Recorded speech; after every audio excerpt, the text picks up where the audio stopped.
65তম জন্মদিবস উপলক্ষে তাকে শ্রদ্ধা জানিয়ে আমি রবীন্দ্রনাথ ঠাকুরের ছেলেবেলার কিছু কথা বলছি। উত্তর কলকাতার একটি কানাগলির শেষে অদ্ভুত ধরনের এক বাড়ি সকলের চোখে পড়ত। সে বাড়িতে অনেক আঁকাবাঁকা সিঁড়ি উঠেও হঠাৎ একটি বন্ধ দরজার সামনে এসে থেমে গিয়েছে। আনাচে কানাচে অভাবনীয় সব জায়গায় খুঁজে পাওয়া যেত ছোট ছোট বারান্দা কিংবা খোলা ছাদ, প্রায় প্রত্যেকটারই মাঝে উঁচু নিচু অসমান। অবশ্য সামনের দিকের ঘর ও বারান্দাগুলি ছিল খুব চওড়া আর লম্বা। তাদের মেঝে শ্বেতপাথর দিয়ে বাঁধানো আর উঁচু জানালার শাসিগুলো রঙিন কাচের তৈরি। বাড়ির বাইরে আরও কয়েকটি ছোট ছোট বাড়ি, বাগান, তার চারদিকে ফুল গাছের বেড়া আর কাপড় বিছানো পায়ে চলার রাস্তা। সমস্ত বাড়িটা ঘিরে ছিল উঁচু পাঁচিল। ওই অন্ধ গলিটার দিকে একটি বিরাট ফটক। তাই এই যে বর্ণনাটা করলো, এইটা একটা বাড়ি, মানে রবীন্দ্রনাথের জোড়াসাঁকোর বাড়ির কথা বলছি। তো পাড়ার লোকে নাম দিয়েছিল ঠাকুর বাড়ি। সেই 200 বছর আগে ইস্ট ইন্ডিয়া কোম্পানির সময়ে বাড়ি। ঠাকুর পরিবার এখানে একটানা বসবাস করছে, মাঝে মাঝে দরকার মতো এখানে ওখানে ঘর বারান্দা বাড়িয়েছে। এই পরিবারটির আসল পদবী ঠাকুর, কিন্তু কালক্রমে সে নাম টেগোরে পরিণত হয়েছে।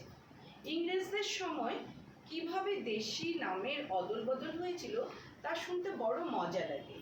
যেমন বর্ধমান ছিল বারোয়ান, চুঁচুড়া ছিল চিনসুরা, মিত্র হলো মিটার, আর ঠাকুর হলো টেগোর। ঠাকুরদের কিন্তু টেগোর নামটি ভালোই লেগেছিল, তাই তারা ইংরেজিতে পদবি লিখবার সময় টেগোর লিখতেন।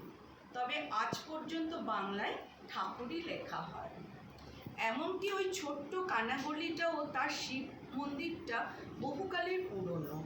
আজ পর্যন্ত সেখানে অতীতের ছোঁয়া লেগে রয়েছে। গলিটা যেখানে অপরিসর বড় রাস্তায় এসে পড়েছে, তারই কোনায় একসময় একটা ভাঙা বাড়ি দেখা যেত। রাস্তার উপর খোলা সদর দরজার ভেতর দিয়ে চোখে পড়ত ছোট্ট একটা উঠোন। সেখানে সারি দেওয়া পেতলের দাঁড়ের উপর বসে থাকতো কত রং বেরঙের পাখি, লালমোহন, হীরামোহন, কাকাতুয়া। তাদের কর্কশ চিৎকার আকাশ বাতাস ভরিয়ে রাখত। সমস্ত পাড়াটাই যেন কিরকম অস্বাভাবিক ছিল। 100 বছর আগের এক বর্ষামুখর দুপুরে ফুটফুটে একটি ছেলে জানালা দিয়ে বাইরের জলে প্লাবিত গলিটার দিকে তাকিয়ে দেখছিল। তার পরনে ছিল সাদাসিধে সুতির কাপড়, পায়ে সস্তা চটি, চুলগুলো অপেক্ষাকৃত লম্বা, একটু যেন অগাছিল চেহারা। অনেকে বলতো ছেলের থেকে মেয়ের মতোই দেখতেই বেশি। একবার স্কুলের এক বন্ধু রটালো যে ও আসলে ছেলেদের পোশাক পরা মেয়ে। ব্যাস, পরীক্ষা করবার জন্য বন্ধুরা মিলে তাকে চায়ের নেমন্তন্নে ডাকলো। সেখানে একটা উঁচু বেঞ্চে থেকে তাকে লাফাতে হলো, কারণ সবাই শুনেছিল মেয়েরা বাবা আগে ফেলে। ছেলেটি লাফিয়েছিল বটে, কিন্তু বহুদিন পর্যন্ত চায়ের নেমন্তন্নের কারণটা তার কিন্তু অজানা ছিল। এই ছেলেটিই ছিল আমাদের এই রবীন্দ্রনাথ। সেই বর্ষার দুপুরে 8 বছরের রবি তার মাস্টারমশাইয়ের জন্য অপেক্ষা করছিল। তার মন প্রাণ দিয়ে প্রার্থনা করছিল যেন এত জল দেখে তিনি আজ না আসে।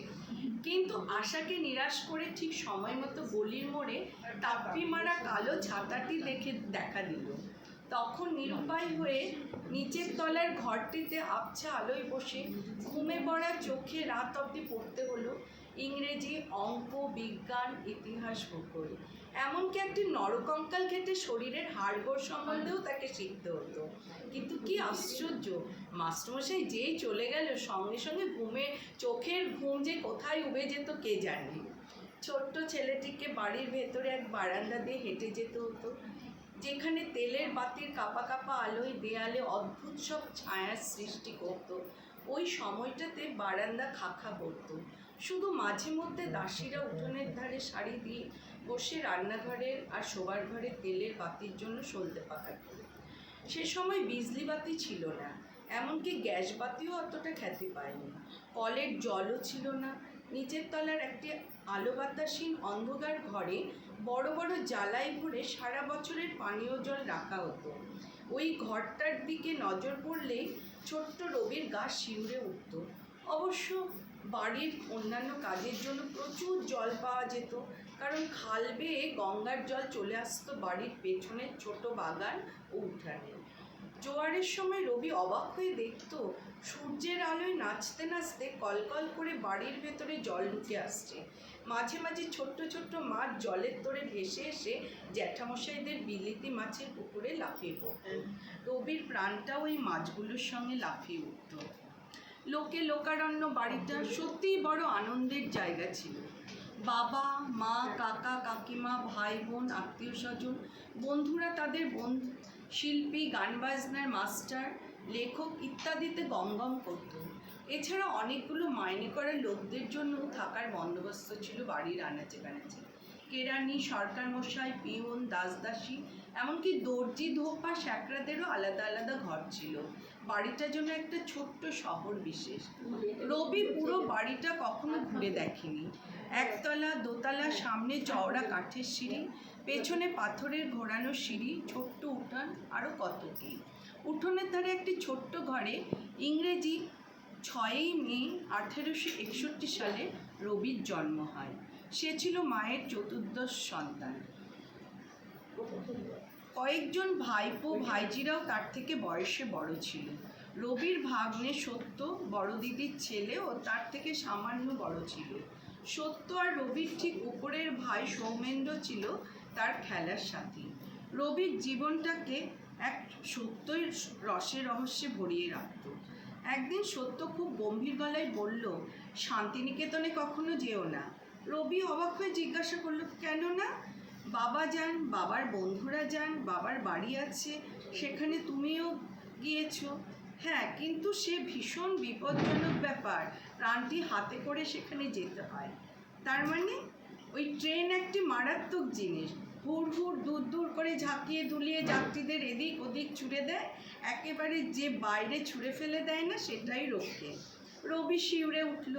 কিন্তু জায়গাটা, শান্তিনিকেতন কীরকম জায়গা? চমৎকার জায়গা, স্বপ্নপুরীর মতো।